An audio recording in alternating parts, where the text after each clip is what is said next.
Understand you soon, it won't be long. Keep on, keep running.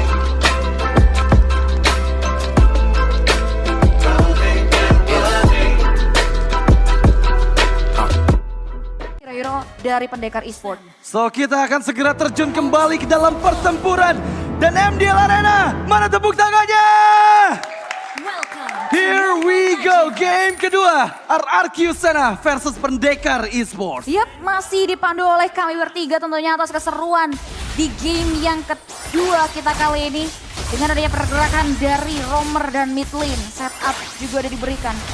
Dari teman-teman RRQ, harusnya mobilitas mereka ini akan di cover dengan permainan yang cepat dengan ngebawa karya Matilda di game kali ini. Iya, ngomongin masalah Matilda, ini bakal menjadi salah satu tantangan yang paling besar harus dihadapi oleh Pendekar karena mobilitas yang tinggi cukup membuat targeting dari Moskov, dari Alpha, dan bahkan dari curtain call-nya Cici pun cukup terganggu lah. Iya. Ya.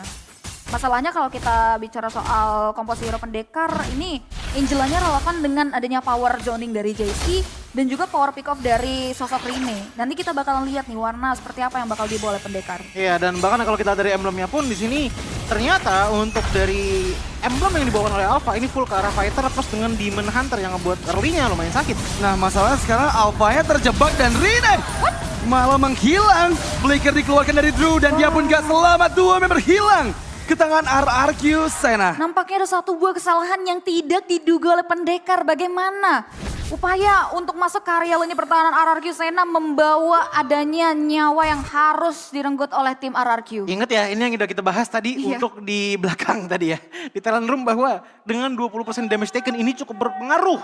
Apalagi dengan tidak adanya hero-hero penjemputan yang bisa dilakukan oleh teman-teman dari Pendekar. Ngebuat Rine dan juga Drew mau gak mau menerima marshmallow mereka. Ya, ini jadi modal awal yang baik untuk RRQ Sena menyikapi Turtle yang pertama hadir. Bagaimana setup mereka pun sudah mulai terpantau dengan adanya 3 pemain disusul dengan ada Dairan yang mengarah ke arah Rine. Oh my god, Eternal Guard masih bisa menghindar sebenarnya dengan Spear of Alpha. Masalahnya Rine akan juga melepaskan turtle pertama ke tangan RRQ Sena. Drew di bagian depan, nama Vandit dikeluarkan dan yes, Retribution yang on point dari Ian. Masuk invasi ke area bagian jungle, Puff di sana mencoba dikontes tapi Drew gak bisa diselamatkan. Hardcard memang dibuka, masalahnya Jayski yang jadi target. Chain advantage again and again diamankan oleh teman-teman RRQ Sena. Turtle sepaket dengan adanya poin eliminasi dan belum ada kompensasi dari Pendekar. Ini paketan yang diterima oleh RRQ bisa dibilang cukup tebal ya. Untuk di arah early-nya 900 gold di tangan. Dan melihat bahwa levelnya pun ini sebenarnya masih di-lead oleh Rine sedikit. Ya tapi balik lagi ya, ini fighter jungle yang kita omongin. Tapi kalau untuk keseluruhan dari timnya, aku melihat Battle dan juga Toy ini ada gap level juga GP. Iya. Satu level beda gapnya yang dimana mungkin akan mengamplify power spec-nya dari Toy lebih cepat lagi dibandingkan dengan biasanya di menit 12 ataupun 15. Iya, masalahnya Salvox sama pergerakan Infinity War di area bottom lane sih. Lihat cikinya di sini agak overwhelmed dengan pergerakan dari Dairon loh. Iya, pelan-pelan gak sih Mas Dairon? Buset. Dan sekarang lagi-lagi setengah gold plating lebih diamankan oleh Dairon. Keuntungan semakin di-lead dengan RRQ Sena yang sudah memegang 1.200 gold di atas Pendekar. Wah, ini keuntungan yang luar biasa yang harus coba untuk dikonsistensikan dengan adanya keuntungan lainnya. Karena kali ini Pendekar masih coba untuk mencari titik manis setup mereka untuk mendapati kompensasi. Dan nampaknya di area bawah terpantau ada pergerakan dari Rine yang bakal disusul dengan adanya Ians yang mengusir mundur Rine mundur ke area belakang dengan ultimate-nya. Tapi ini emang agak sulit sih dengan adanya Cici di match up-nya dengan Pakito ya. Karena enaknya kalau Cici itu dia bisa nempelin. Tapi kalau misalkan hero-hero lawan yang mobilitas cepat, Yoyo Bliss itu nggak bakal bisa nyampe. Dan nggak bakal bisa nyangkut. Itu yang ngebuat akhirnya damage outputnya Cici itu jauh di tone down dibandingkan dengan Pakito kalau di bawah head to head. Ya, Toy di sini udah jadi Feather of Heaven, setidaknya dia jadi bekal karena lihat ada tamu tak diundang di area top lane. Yep, Bottle yang menjadi target dari semua penjuru. Dia mencoba ditangkap tapi sama Vandit Flicker yang dikeluarkan 2 member. Karena imbasnya Idol, Flicker, tapi Spear of Destruction Bottle connect dan membuat dirinya tertancap. Masalahnya Rine dipegangin dan gak dikasih pulang. Untungnya ada Curtain Call membuat Ian gak bisa di-connect ke arah Rine. Tapi mencoba diberikan kembali keadaannya dengan true damage yang dihasilkan. Rine membuat Ian harus tereliminasi. Wow, ter-outplay. Bagaimana Rina yang nyaris tumbang justru berhasil membungkam sosok jungler dari RRQ Sena dan men-take over. Ini yang mereka butuhkan. Peruntungan yang akhirnya bisa di-convert lagi dengan area battle yang nge-split di area top lane. Ya, namun di sini peruntungan yang didapatkan oleh pendekar adalah dengan setupnya dari Jayski, dia rotasi dari bawah loh. Dia tahu bahwa untuk laningnya dia cuma bisa sustain, nggak bisa terlalu winning. Makanya rotasi yang sangat jauh ke atas sana, ngejagain dengan adanya Dairen yang coba untuk pick off ke arah Rine dan bahkan nutupin Ians untuk tidak bisa menyentuh ke arah Rine. Dan itu ngebuat pendekar punya teamfight yang benar manis banget di turtle kedua. Iya, siapa sangka ya Jayski mampu untuk membawa timnya mendapati keuntungan yang mereka cari. Gold yang tadinya sempat dipimpin oleh RRQ Sena kini berbanding terbalik dibalik oleh teman-teman pendekar Minwall di area mid lane. Ya, mencoba untuk menampatkan Rinsya. Masih terkena efek puppet on spring. Kembali point kill untuk pendekar di menit kelima. Wow, nampaknya sudah mulai terlihat ya combo-combo yang dibawa oleh pendekar. Dengan adanya Speechless yang terus memberikan follow up ke area Rine. Yang ngebuat akhirnya setup mereka berjalan sesuai skenario, Ji. Ya, apalagi kalau kita dari itemization-nya ya, Fury Hammer dan juga War X di tangan dari Rine. Ingat tuh damage ditambah lagi dengan penetration. Kurang nembus apa?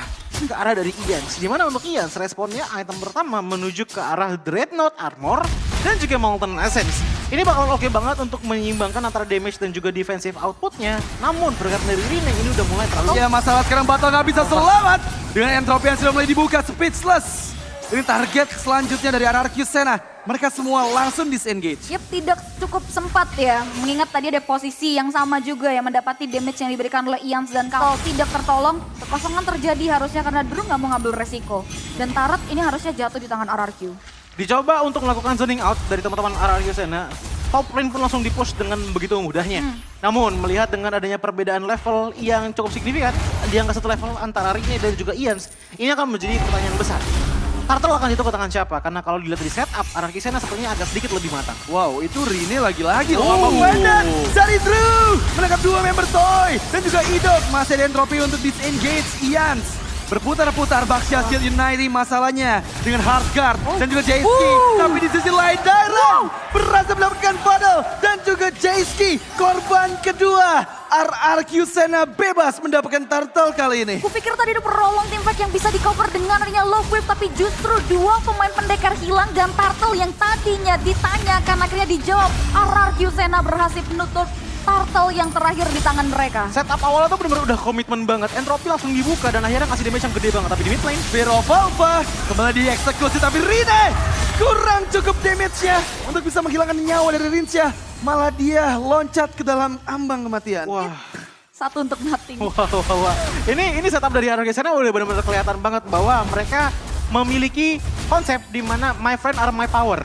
Ya, dengan adanya power komitmen, entropy duluan dibuka, abis itu Idok coba untuk mengejar ke depan sana. Jadi bait bahkan langsung melakukan flicker ke belakang dan itulah momen di mana tadi dari daerahnya masuk.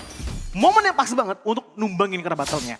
Battle hilang, Moskov tidak ada, power dari Inspire juga. Ngebuat akhirnya damage outputnya cukup dari Jayski dan juga Speechless saja. Tapi ingat, Jayski dan juga Speechless dikombokan itu jadinya ke waktu yang panjang, bukan damage yang besar. Ya, perbedaan treatment yang ngebuat di sini Battle harus mengalami kerugian ya dengan 2 kali terpick off karena beberapa kali bisa digapai oleh pemain-pemain dari RRQ Sena. Sedangkan Toy di sini dapetin treatment yang baik. Gak ada yang bisa nyentuh seperti pertanyaan kita di awal kan, gak ada hero yang purely bisa masuk ke area backlane. Jawaban mereka adalah front to back.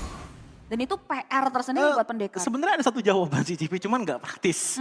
Spear of Destruction. Itu dia. Untuk bisa melakukan teleportasi ke arah belakang sana, namun melihat pergerakan dari pendekar dengan posisi seperti ini, satu hal mungkin yang mereka udah mulai harus deg-degan adalah Toy-nya dari tadi masih belum kesentuh, dan itu ngebuat snowball potensial sangat-sangat possible dilakukan oleh RRQ Sena, apalagi Ians yang udah menggunakan Baxia ngelawan Alpha. Tumbangnya hanya sekali. Iya, nggak jadi masalah juga. Nggak jadi masalah banget gitu loh. Karena memang dari tadi juga backup-nya cepat ya dari Idok ya. Tapi masalahnya sekarang memang inner turret sudah berhasil didapatkan oleh RRQ. Dan mereka secara bersamaan bergerak menuju Lord Pit. Lord pertama akan segera hadir di 7 detik yang akan datang. Mahal banget ya, Winner hilang tanpa Lord. Perbedaan dari segi network, akankah ini jadi hambatan ya? atau ternyata pendekar masih maju tak gentar, mereka akan memaksakan kontestasi karena gap level yang tidak begitu signifikan. Ini bisa nge-trigger ini untuk masuk ke area teritorial yang krusial, Ji. Iya, apalagi dengan Rine ya, bisa dibilang cukup instan lah masuknya dengan Spirit of Alpha. Namun memang agak sedikit repot dari segi masalah durability. Apalagi ngelihat power dari Dairen, 2 poin kill dengan full item ke arah offensif. Oke, kita ngelihat Rine itu punya healing power yang gede. Tapi untuk dari segi defensive itemnya, aku masih belum banyak melihat tadi. Fury Hammer dan juga War Axe untuk item pertamanya. Mungkin next yang bisa ditambal dengan Brute Force, tapi itu pun masih bisa lumayan penyok di depan Pakito. Iya, dan masalahnya udah ada Holy Crystal di tangan Toy nih. Ya. Jadi efek kejut damage yang besar itu bisa dihasilkan dari natanya Toy. Sehingga Iya, pendekar itu dia. harus hati-hati banget nih ya. Apalagi mereka nggak bawa hero yang cukup tebal yang ada di bagian depan. Iya, itu pengambilan item yang bijak ya. Ketika berada di winning condition, kita tahu betul Holy Crystal sekarang jadi item termahal untuk Magic. Ini jadi malapetaka ketika nantinya ada sticky impact yang bakal dipertontonkan oleh RRQ. Pendekar kali ini nampak jaga jarak. 3-2 for sure udah mulai coba untuk diimplementasikan. Tapi nampaknya conceal play, teori ancaman dari pendekar Lord belum terreset. I'm offended juga Flaker Spirit of Alpha dikeluarkan semuanya. Tapi ternyata malah membuat Idol dan juga Rizka dihilangkan serta dengan Toy. Terlalu sakit damage yang dibuat oleh Bottle. Dengan adanya Flaker mencoba untuk melarikan diri, Dairen hanya menyisakan dirinya dan juga Ian berlarian dari area range basic attack-nya Bottle. Wow, trigger dari pendekar membuat akhirnya 3 pemain bahkan Ian di area mid lane. Gak bisa selamat dan korban keempat. Dan sekarang pendekar bebas mendapatkan Lord yang pertama. Siapa sangka, Ji? Setup di area Lord-nya, kira trigger yang bisa diantisipasi oleh RRQ. Cukup dipaksa ya, karena tadi dengan momen di mana Rine masuk dengan Spirit of Alpha-nya itu udah ngebuka chance banget untuk pendekar punya team fight yang enak. Dan plusnya lagi, kalau misalkan kalian ingat, Iyas datang dengan tidak menggunakan mana. Ya. Mananya udah bener-bener habis banget, jadi dia nggak bisa banyak mengeluarkan skill power. Ditambah lagi dengan posisi Dairen yang bisa dibilang cukup jauh dari atas sana, ngebuat akhirnya follow up attack pun tidak hadir di tangan dari RRQ Sena. Seperti yang gue bilang tadi di Kiss to Victory. BK follow up attack dari pendekar itu bener-bener chef's kiss banget. Cepet banget, yang mungkin kita lihat juga di Lihat Iron ya. baliknya. Jauh banget, 4-1 nih ya, Iya. perbedaan kuantitas sih. Jadi apa yang digas oleh teman-teman dari pendekar itu karena ada informasi juga dengan top lane di mana daerahnya udah kelihatan 4 lawan 5 pede mereka langsung maju ke depan sana. Iya, dan terbukti sekarang keuntungan ada di tangan pendekar loh. Mereka berhasil mendapatkan keuntungan senilai lebih dari 3.000 dan bahkan gold lead ada di angka 1.000 gold untuk pendekar. Sama ya, ini same pattern dengan game yang sebelumnya. Sengit banget, jual beli serangan, goldnya kejar-kejaran. Dan kalau kita bicara menit 12, itemnya juga udah mulai terpantau. Adanya Radiant Armor di tubuh dari sosok Ruby yang dari tadi kalau kita bicara soal itu unoffended-nya tuh mengganggu banget. Ya, apalagi dengan adanya power defense ya untuk pertama Radiant Armor, kedua Dominance Ice gitu loh. Tapi aku notice bahwa itemnya Cici dan juga Alpha ini bener-bener ketiplek sama. Mungkin untuk item next yang beda, tapi Brute Force, Hunter dan juga War Axe. Jadi yang di setup sama pendekar itu bener-bener ke arah long term team fight-nya. Kalau kita ngelihat ke arah itemnya dari Angela, oke, Necklace of Durance ditambah lagi dengan adanya Flash of Dionysus dan juga Demon Shoes. Ini udah enak banget apalagi dengan Focusing Mark. Jadi inti dari power pendekar adalah kalau ada harga mereka berani maju. Ya, itu sih yang selalu jadi kunci ya, repetitive move dari pendekar. Iya. Ketika adanya backupan dari si Speechless entah masuk ke area Rine. Karena kali ini targetnya udah 3 loh. Yang tadi kita bilang ada di area Jesky, dia juga bisa kasih coverage ke area Battle. Dimana damage dari Battle ini udah eksplosif banget. Cuman ini udah menjadi timing yang cukup reflektif buat teman-teman dari pendekar. Ingat, ini menit berapa? 13. Iya. Ngeliat dari itemnya doang, gak cuman dari Alpha dan juga Jesky yang jadi. Toy pun juga udah mulai jadi dengan 2 kill, 1 death dan juga 4 assist. Tapi menurut aku ya, ini RRQ masih harus menunggu Toy dengan Wind of Nature-nya. Iya. Untuk lebih secure lagi ya. Karena Iya, memang damage dari Bottle, kita udah lihat tadi, nggak bisa dibendung sama sekali. Harus respect sih, even kita udah bahas dia udah punya item termahal juga ya.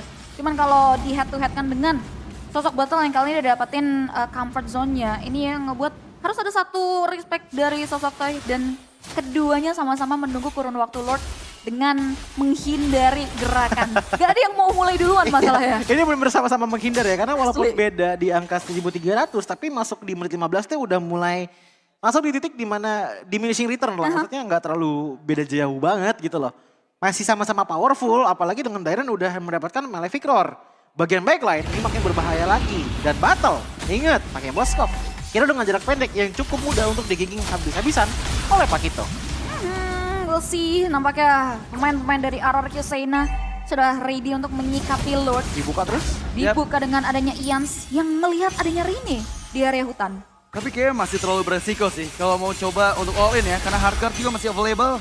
Bisa digunakan kapan saja ke arah Rin. Dari tadi kita lihat memang selalu ada inisiasi. Tapi Eternal Guard yang sudah mulai dibuka. Informasi mahal diterima oleh pendekar. Betul sekali. Manajemen wave-nya terlihat balance di area top lane. Sehingga nampaknya kali ini ada satu buat impact Drew. Wow, terlalu cepat untuk menghilang Drew. Di sisi lain Toy masih bisa menghindari entropinya.